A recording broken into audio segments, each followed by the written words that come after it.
rotated their arms trying to yank the bar up, and the shoulder gets yanked out of the socket. And it also leads itself into pulling you into a rounded position because your arms are hanging as opposed to you countering that hang by keeping your chest up and your lats packed down.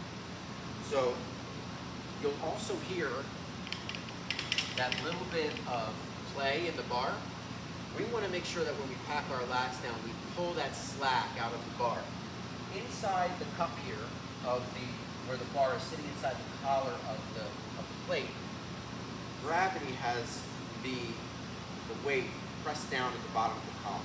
All right, so we want to take that slack out by pulling the bar to the top of the collar so that when you start to drive off the earth, the bar is now lifting that plate right up off the ground as opposed to starting to go, hitting a stopping point at the top of the collar and then having to feel like you're driving through that stopping point again to drive the weight up.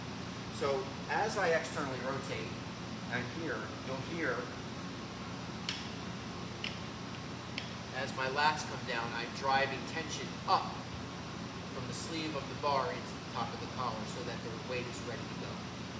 The next and last step is the breathing.